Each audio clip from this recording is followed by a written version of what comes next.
Bonjour à tous, aujourd'hui nous allons parler de l'alimentation.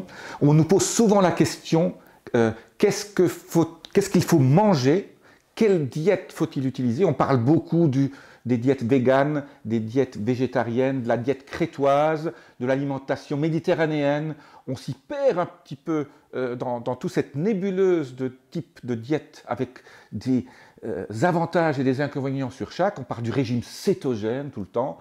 Nous avons aujourd'hui le plaisir d'accueillir le Dr Schmitz qui va nous dire à peu près la meilleure diète à utiliser et pourquoi il faut manger certaines choses et pourquoi il faut en éviter d'autres. Je lui donne tout de suite la parole. Dr Schmitz, bonjour. Dites-nous ce que vous mangez, vous. Bonjour. Eh bien oui, cette question est vraiment fondamentale et je ne peux m'empêcher de citer un de mes illustres prédécesseurs qui s'appelait Hippocrate et qui disait déjà à son époque que ton aliment soit ton premier médicament.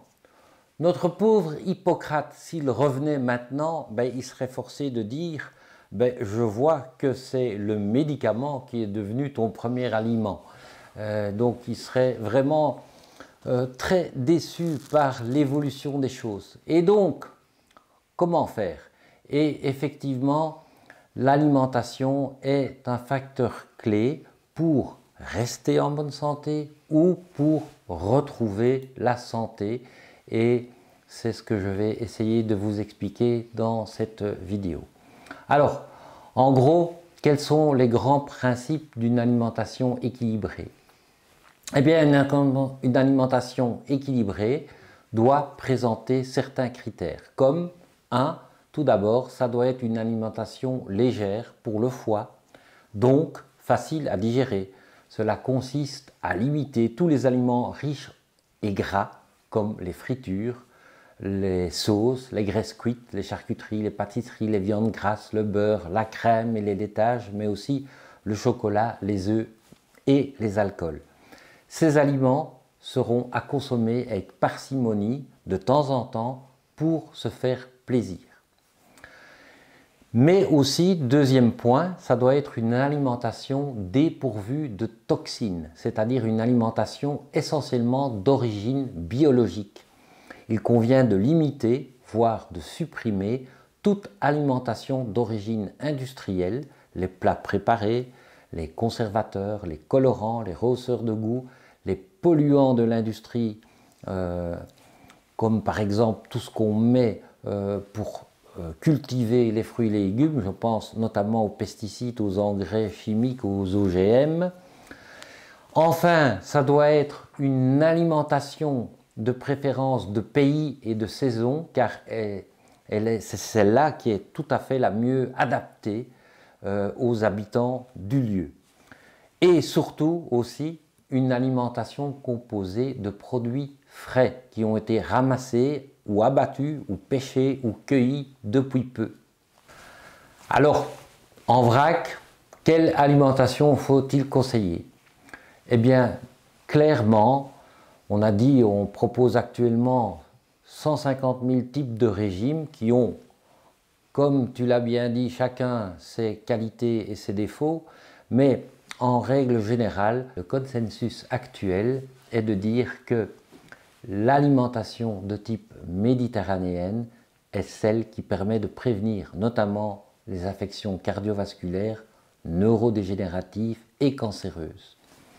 Elle consiste en une consommation de 8 à 10 variétés différentes de légumes, surtout crus, également des fruits, un peu de féculents, pâtes, riz, pommes de terre, mais surtout des légumineuses, tout ce qui est lentilles, petits pois, haricots blancs, fèves, soja, poivrons, courgettes, des céréales complètes ou semi-complètes et des pains plutôt riches en fibres, des oléagineux, tout ce qui est amandes, noix, noisettes, cacahuètes, tout ce qui est condiments et aromates, donc de l'ail, du curcuma, mais aussi de l'oignon, du thym, la sarriette, tout ce qui est fines herbes, de l'épice, du poivre, sans excès.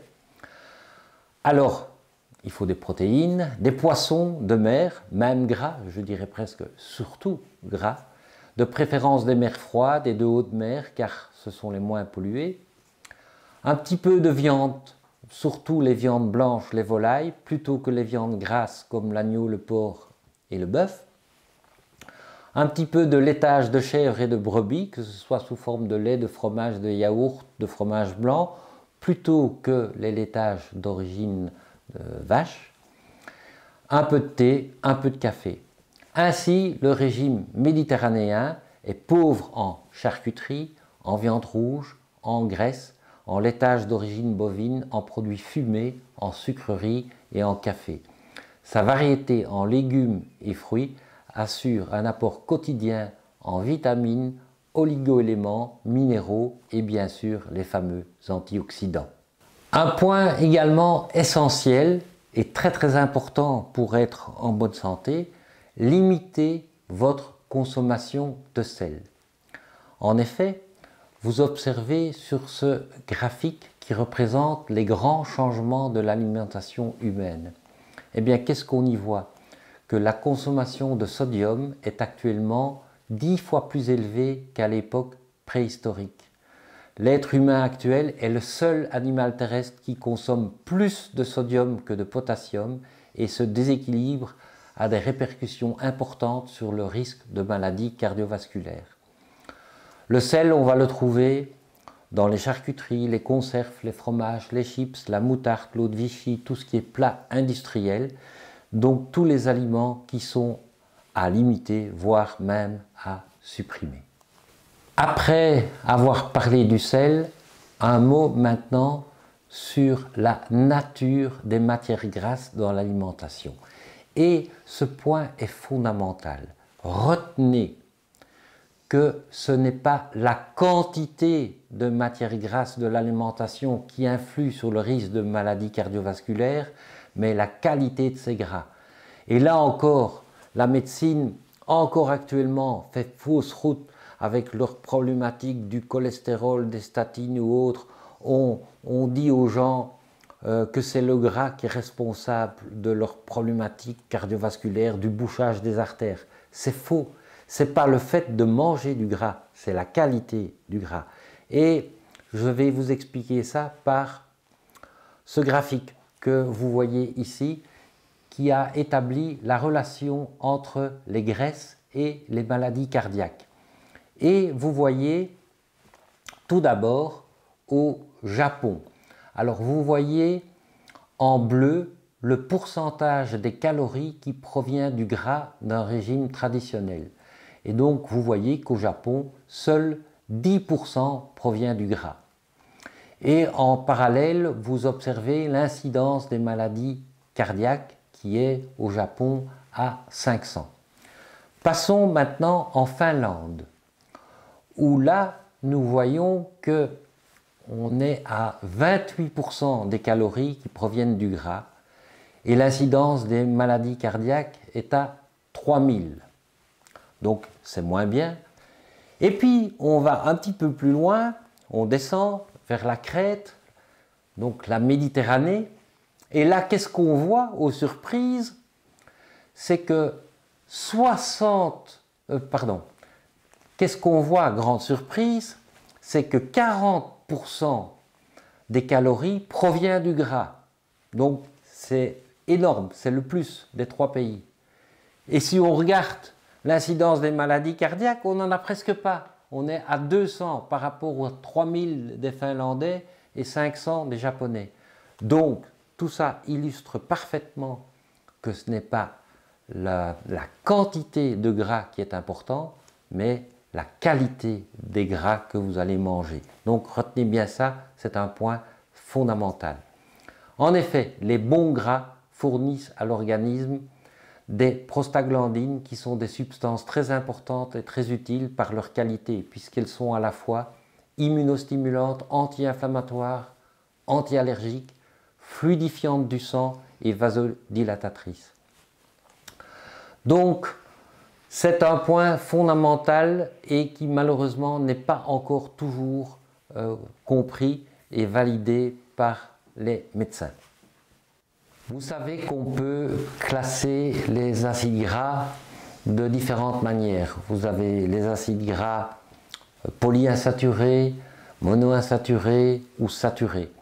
Alors, en résumé, on va pouvoir dire que une augmentation de l'apport en gras monoinsaturés, par exemple l'huile d'olive, et tout ce qui est polyinsaturé, par exemple les fameux oméga 3 que vous allez trouver en mangeant des poissons gras par exemple, combiné à une réduction des gras saturés et les fameux gras trans qui sont très très mauvais pour la santé, que l'on trouve principalement dans toute l'alimentation industrielle, comme les chips par exemple, ben c'est la façon la plus simple d'améliorer votre santé en consommant des bons gras et en éliminant les mauvais gras.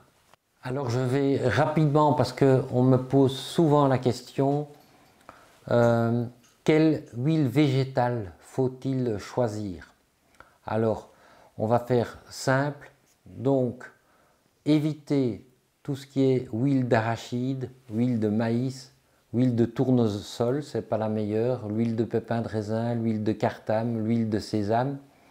Je ne dis pas qu'elles sont mauvaises, mais ce ne sont pas les meilleures. Je vais ici vous donner les huiles végétales que vous devez privilégier pour votre santé.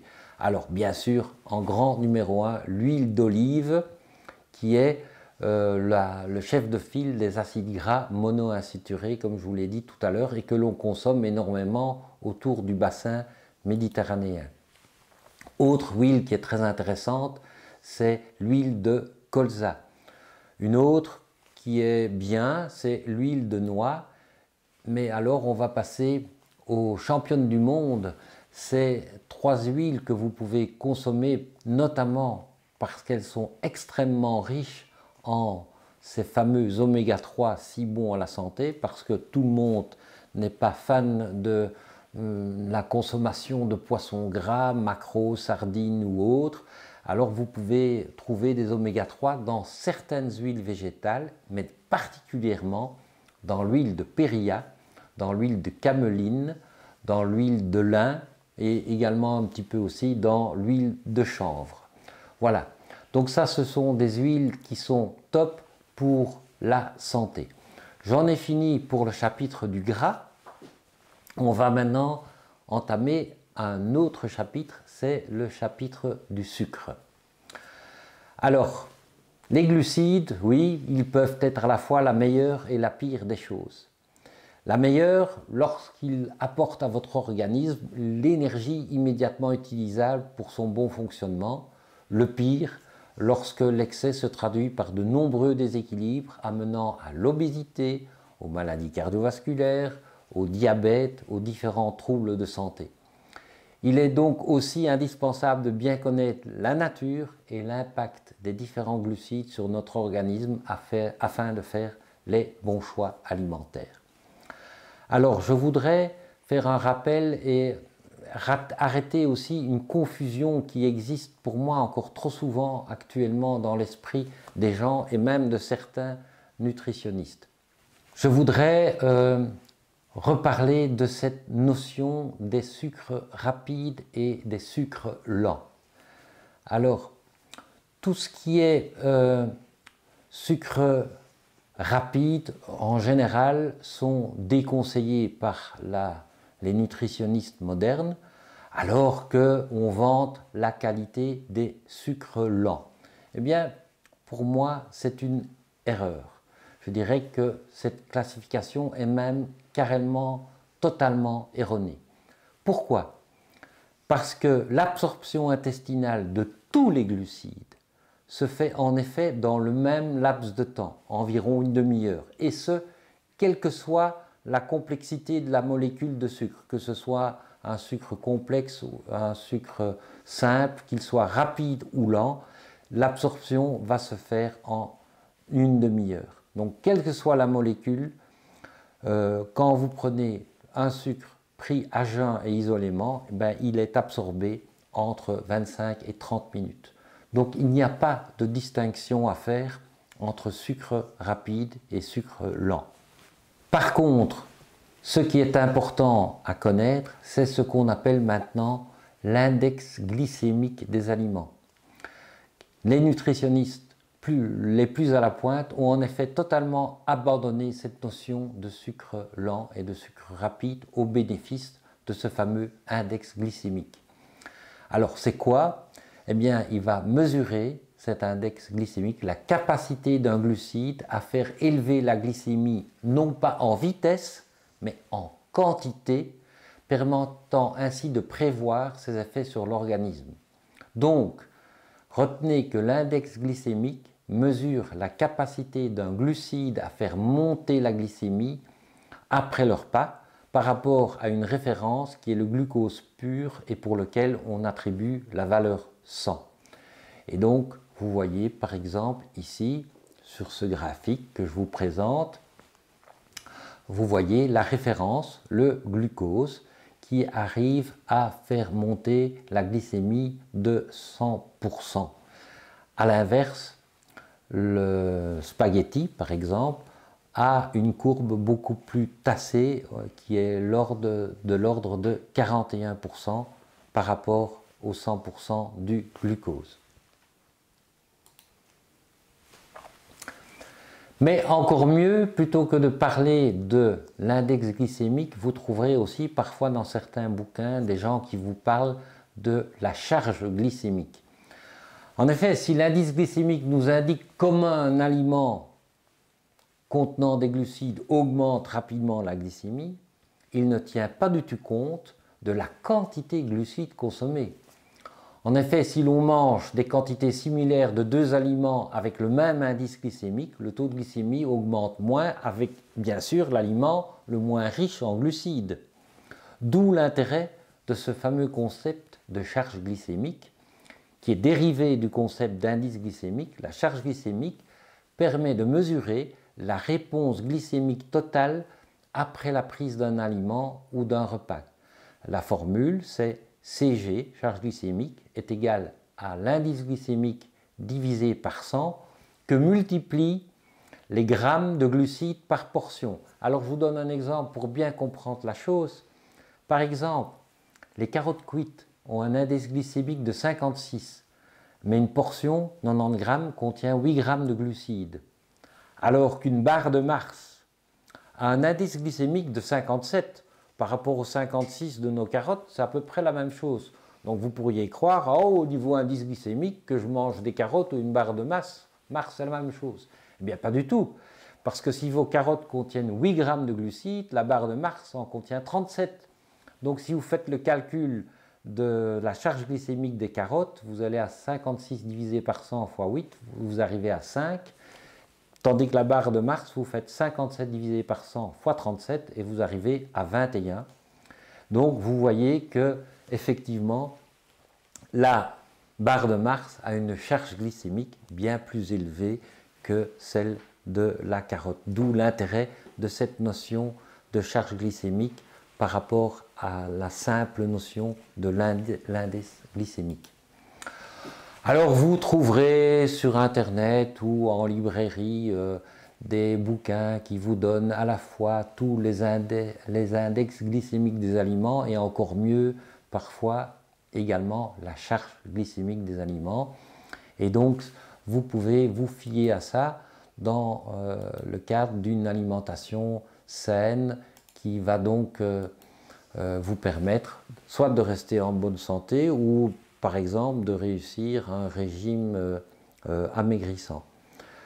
Alors, retenez que idéalement, vous devez avoir une alimentation avec la charge glycémique totale la moins élevée possible, sachant que toutes les nourritures ne contenant aucun glucide, qui sont composées entièrement de protéines ou de graisses, comme la viande, le poisson, les œufs, le fromage, ont une charge glycémique de 0 et ne se trouvent pas dans les tableaux de charge glycémique. Donc, en conclusion sur les sucres, très clairement, vous avez ce qu'on appelle pas les sucres rapides et les sucres lents, je vous ai dit pourquoi, mais vous avez surtout les bons et les mauvais sucres. C'est ça qu'il faut retenir. grâce notamment à cette notion de charge glycémique, on sait aujourd'hui qu'il existe de bons et de mauvais glucides, comme il y a de bonnes et de mauvaises graisses. Certains sucres favorisent la santé, alors que d'autres vont à leur rencontre, notamment en favorisant l'obésité, le diabète et les maladies cardiovasculaires. Alors, quels sont les glucides défavorables à la santé lorsqu'ils sont consommés de manière prépondérante? Vous avez là-dedans toutes les céréales raffinées, surtout si elles ont subi beaucoup de transformations, comme le pain blanc, les pâtes blanches, les farines blanches, tous les aliments fabriqués à partir de ces farines raffinées, ainsi que les sucres sucrés au goût sous toutes ses formes, que ce soit le miel, la canne à sucre, le sucre de betterave, la confiture, la mélasse, le sirop d'érable. Ça, on va dire, ce sont les sucres défavorables. Quels sont maintenant les glucides favorables à la santé? Eh bien, ils se trouvent dans les céréales complètes, tout ce qui est légumineuse, pois secs, haricots secs, lentilles, pois chiches, et bien sûr dans les fruits et les légumes. Car tous ces glucides n'engendrent pas le fameux phénomène d'hyperinsulinisme, n'engendrent pas d'insulinorésistance et donc n'engendrent pas tous les troubles qui en découlent, mais apportent en plus des nutriments importants tels que vitamines, minéraux, oligo-éléments, des fibres pour les fruits et les légumes et des antioxydants. Or, ces micronutriments vont favoriser l'absorption du glucose, permettant de mieux contrôler la glycémie par l'insuline et de bien réguler le métabolisme de notre organisme. Merci docteur pour ces précisions au sujet des lipides et des glucides. Bon, il y a une troisième catégorie dont nous sommes certains, dont vous allez nous parler, c'est-à-dire les fameuses protéines ou les protides. Dites-nous tout, qu'est-ce que vous conseillez à ce sujet-là? Oui, effectivement, les protéines, c'est le troisième volet et sont très très importantes. Et une grande majorité d'aliments apportent ce qu'on appelle des acides aminés. Et ces acides aminés sont fondamentaux puisque c'est à partir de ces acides que nous fabriquons toutes nos protéines dans notre organisme. Cependant, tous les aliments ne renferment pas les bonnes proportions de l'ensemble des acides aminés essentiels, ce qui est une des problématiques des végétariens ou des véganes. Mais bon, ne rentrons pas dans ces considérations-là, restons donc sur nos protéines, sachant qu'il va y avoir une différence de qualité protéique entre les aliments. La qualité et l'efficacité des protéines alimentaires sont par ordre décroissant le blanc d'œuf, les poissons, les viandes rouges ou blanches, le lait entier non transformé et les protéines végétales. Le plus facile d'obtenir un apport des 8 acides aminés essentiels se fait quand même grâce à la viande, aux œufs et aux poissons.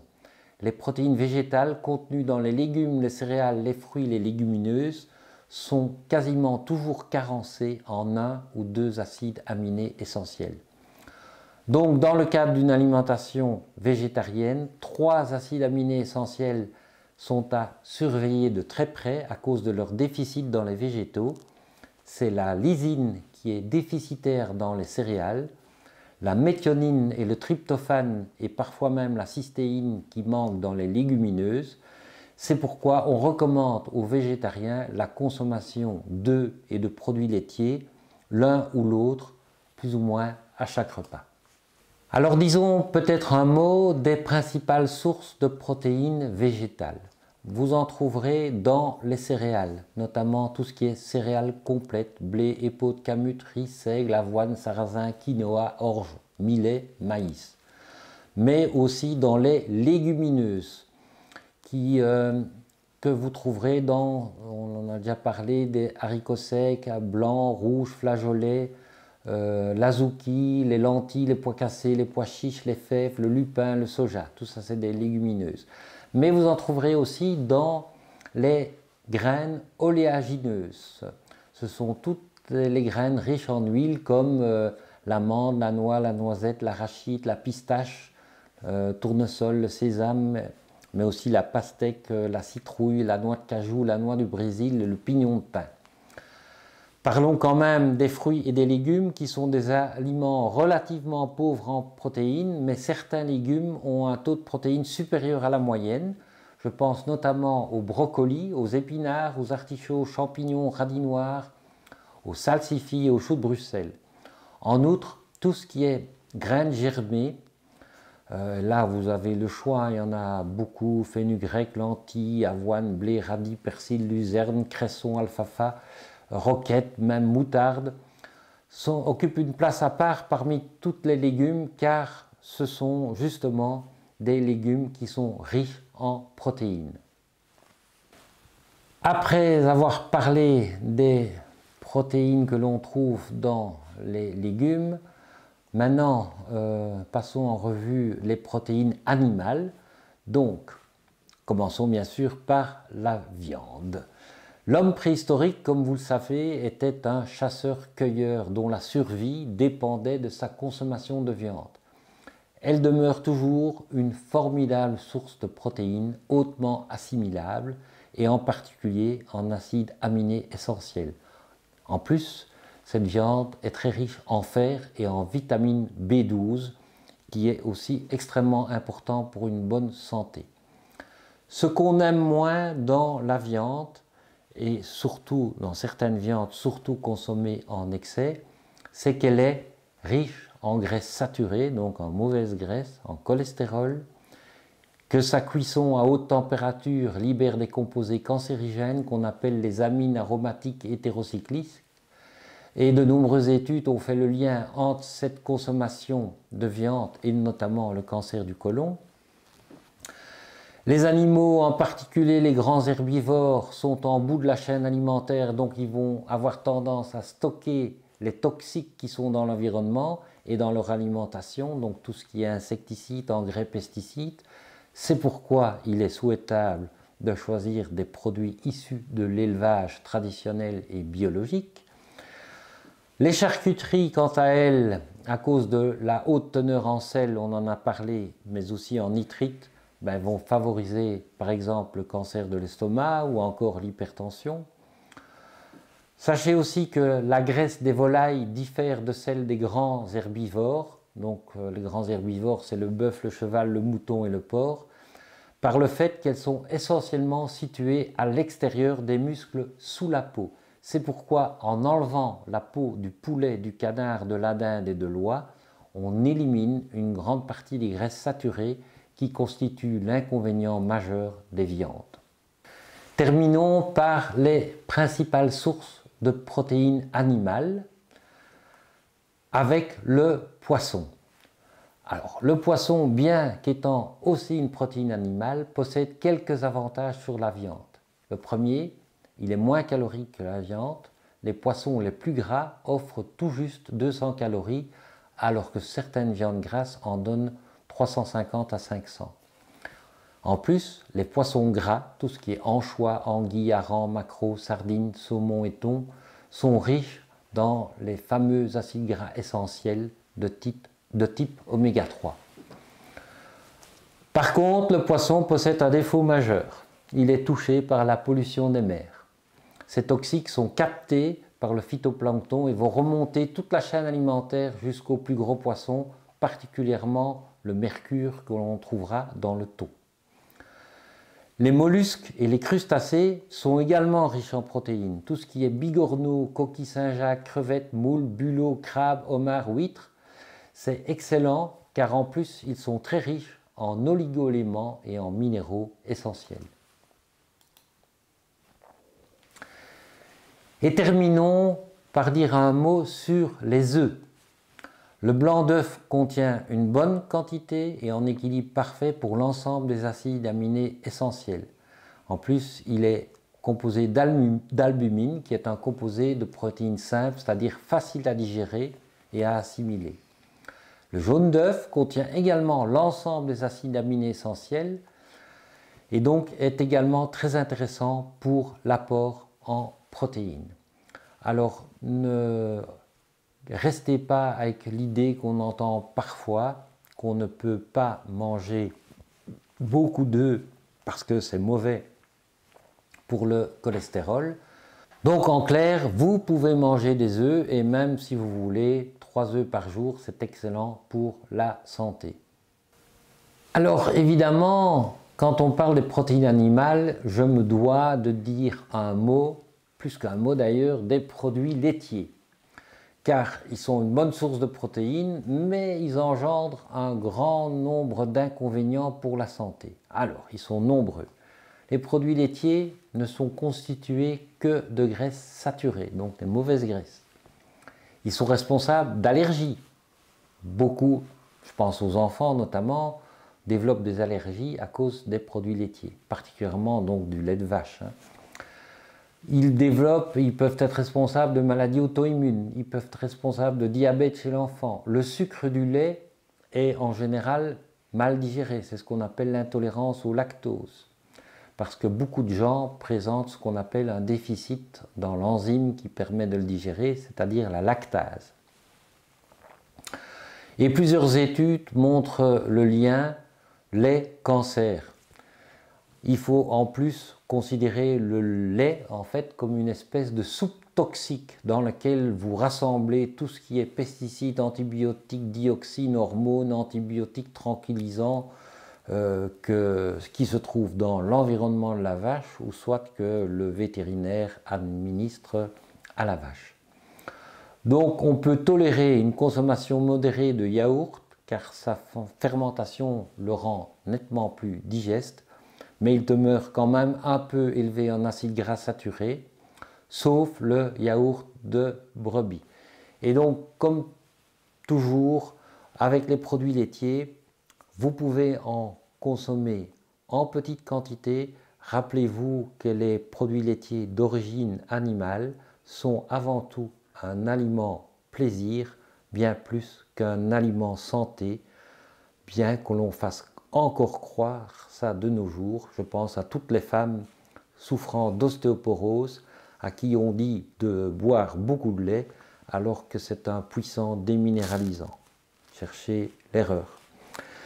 Alors si vous avez besoin de produits laitiers pour vos préparations culinaires, je pense par exemple à la réalisation d'une béchamel, eh bien vous pouvez sans problème vous tourner sur les laits végétaux. Donc tout ce qui est lait végétal, lait d'amande, de noisette, lait de soja, lait de riz, il y en a pas mal. Là, vous n'avez pas du tout les inconvénients que je viens de vous décrire avec le lait de vache. Merci docteur pour ces précisions. Est-ce que vous nous conseillez au niveau des fruits, est-ce qu'il y a certains fruits à privilégier qui sont plus denses au niveau des nutriments que d'autres? C'est surtout les fruits, c'est encore secondaire, mais ce qui est fondamental, c'est les légumes. Ça, c'est l'aliment santé par excellence. Pourquoi? Parce que toutes les études le démontrent maintenant, la consommation importante de légumes diminue le risque de maladies cardiaques et les accidents vasculaires cérébraux. Donc on peut dire que tous les légumes sont bénéfiques, certains le sont plus encore, comme les végétaux à feuilles vertes, tout ce qui est salade, épinards, feuilles de bête, tout ce qui est bien sûr les crucifères comme le brocoli, le chou blanc, le chou rouge, le chou de Bruxelles, le chou-fleur, le chou frisé, le chou chinois, tout ça c'est excellent. Et dans les fruits qui ont montré des effets bénéfiques dans la prévention des maladies cardiaques, on va trouver particulièrement les agrumes, tout ce qui est orange, citron, pomelo, mandarine, également les raisins pour leur teneur en polyphénol, ainsi qu'en général toutes les baies, les fruits rouges comme les myrtilles, les framboises, également les fraises. Tout ça, ce sont des fruits qui sont excellents pour la santé, tout comme la plupart des légumes. Dans leurs nombreux effets, ils vont aussi diminuer l'hypertension artérielle, le cholestérol. Ils seront favorables, pour une raison que je vais bientôt expliquer, au bon fonctionnement de l'estomac et des intestins. Ils sont favorables à la santé des yeux, donc tout ce qui est cataracte, dégénérescence maculaire, particulièrement avec les petites baies comme les myrtilles, entre autres.